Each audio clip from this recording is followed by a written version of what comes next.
మాటలు నేర్చిన మా బుద్ధివంతుని వేటకు తీసుకుపోతే ఉస్కో అంటే ఉస్కో అన్నాడట.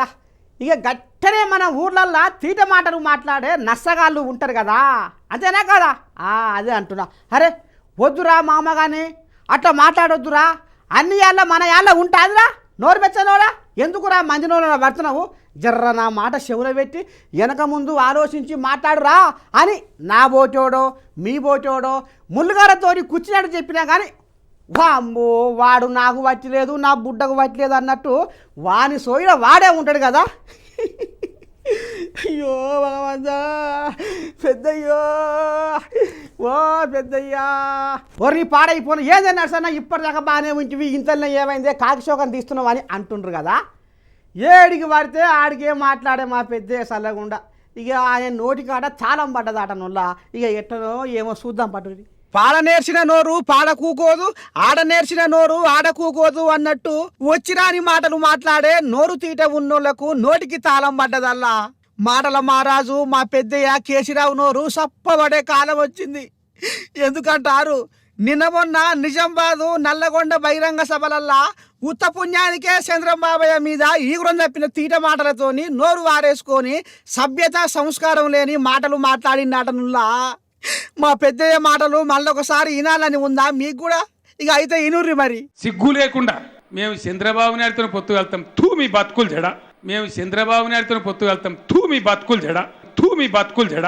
ఇయో బతుకుల తెలంగాణ ద్రోహి చెడిపోయి చంద్రబాబు నాయుడుతో పొత్తాం మీ బతుకులకు. రాక్షస ఆనందం పొందిన రాక్షసి చంద్రబాబు నాయుడు, ఇదే మీ బతుకు. ఇన్నారు కదా ఆయమన్న మాటలు మాట్లాడే మా శుద్ధపూస పలుకులు ఎట్లున్నాయల్లా. చంద్రబాబు నాయుడు ఏమంటాడు, తెలుగు వాళ్ళం ఒక్కటి అని నేను కేసీఆర్ చెప్పిన, మనం ఇద్దరం ఒక్కటైదా మనకు ఢిల్లీలో పట్టారు ఉంటుందని చెప్పిన, నా ఎంబడి రాలేదు, అందుకే మహాకూటమి వచ్చింది. అది మహాకూటమా కాలకూట విషమా? మహాకూటమా మా తెలంగాణ నాశనం చేసే కూటమా? అది ఏంది మహాకూటమా? నీ బొంద కూటమే. ఇక ఈ ముచ్చట పాడైపోను. ఈ ముచ్చట సడిగన్నా ఎన్నికల సంఘం పెద్ద మనిషి రజత్ కుమార్ అన్న, కేసీరావు నువ్వు మాట్లాడిన మాటలు చంద్రబాబయ్యను కించపరిచే విధంగా ఉన్నాయి. ఎవరిని కూడా లెక్క చేయకుండా నోటికి ఏ మాట వస్తే ఆ మాట ఏడికి పడితే ఆడికే గుంటక పురాణం పెట్టినట్టు మాట్లాడతావు. సిగ్గు లేకుండా మేము చంద్రబాబు నాయుడుతో పొత్తు వెళ్తాం, తూ మీ బతుకులు జడ. మేము చంద్రబాబు నాయుడుతో పొత్తు వెళ్తాం, తూ మీ బతుకులు జడ, తూ మీ బతుకులు జడ. నీ సంగతి ఏంది అని టీఆర్ఎస్ పార్టీ పెద్ద మనిషి కేశవరావు అన్న ఉండు కదా, అగో ఆయన కాట నోటీసులు పంపిండాట. నీ సీఎం పెత్తానం ఉన్నన్ని రోజులు నీ కొడుకు కేటీరావు, నీ అల్లుడు హరీశమ్మ, నీ బిడ్డ కైతమ్మ నువ్వు ఆడిందే ఆట పాడిందే పాట అన్నట్టు ఇష్టం వచ్చినట్టు చేసినా నడిచింది. కానీ ఇప్పుడు ఎలక్షన్ల కోడు పడ్డది, నీ ఆటలు నీ మాటలు సాగవు. తెలంగాణ సవట కాంగ్రెస్ నాయకులు, సన్నాసి కాంగ్రెస్ నాయకులు, పెద్దమ్మలు, టీము నెత్తురు లేని వాళ్ళు, పౌరుషం లేని వాళ్ళు,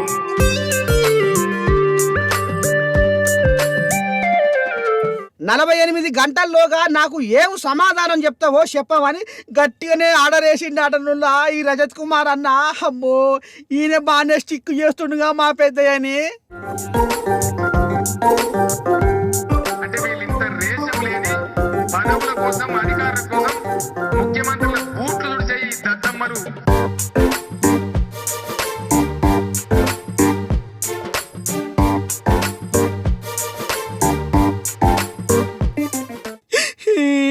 మా పెద్దయ్య నోరుకు అద్దు లేదాయే పద్దు లేదాయే. ఏం సకదానం.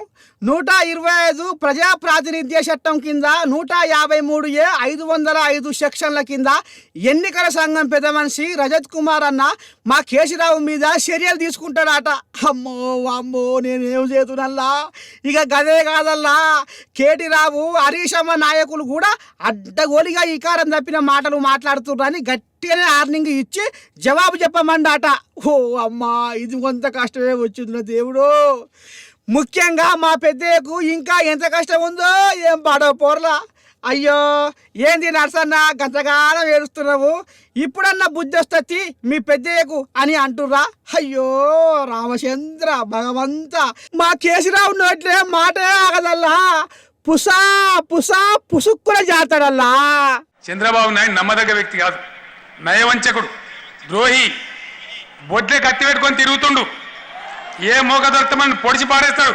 సిగ్గు లేకుండా, శరం లేకుండా, పౌరుషం లేకుండా ఈనాటి హీనంగా చంద్రబాబు నాయుడు దొరకతాడు. చంద్రబాబు నాయుడు ఆమోదిస్తుందా తెలంగాణ?